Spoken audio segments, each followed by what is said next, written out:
The first and foremost is a word called Allah.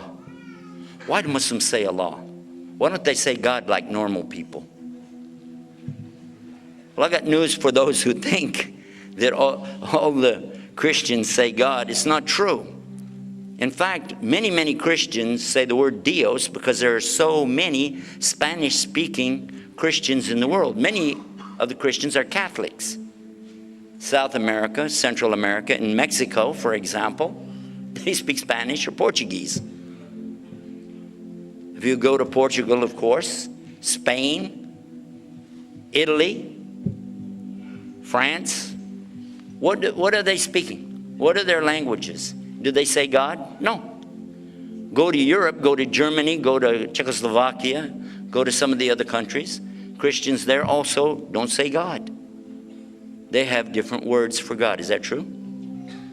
But every single Muslim on earth uses the word Allah. Do you know that? Every single Muslim on earth, 1.5 billion, all agree that's what we call Allah. And, by the way, all of the Arab Christians also use the word Allah. And the Arab Jews as well. The word Allah is in the Arabic Old Testament, page 1, 17 times. And the word Allah is in the New Testament, Alif Lam Lam Ha. So for the benefit of those who think that there's something wrong with using Allah, it was used before there was the word God. The word God didn't exist even 1,000 years ago because there was no English until the Normans invaded the Saxons in 1066 AD. What did they call him before that? The word Allah means, let's find out the meaning. It comes from the root ilah.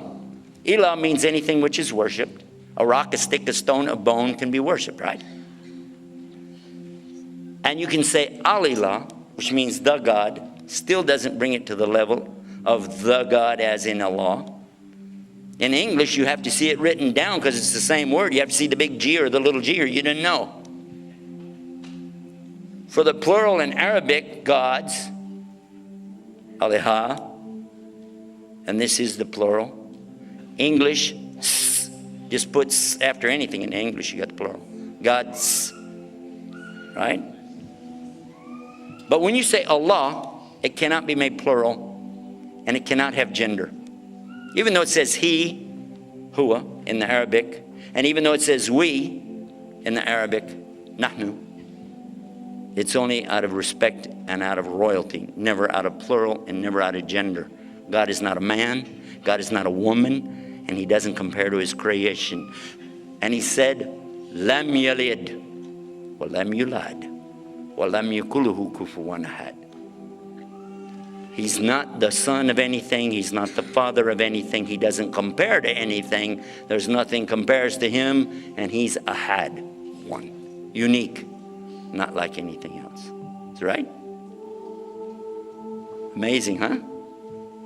What's really amazing is that I found a similar verse in the Old Testament in the book called Numbers chapter 23, verse 19. God is not a man that he should sin, and God's not the son of man that he should repent. So there we go. We have some things right there that amazingly we're a lot closer maybe than we think.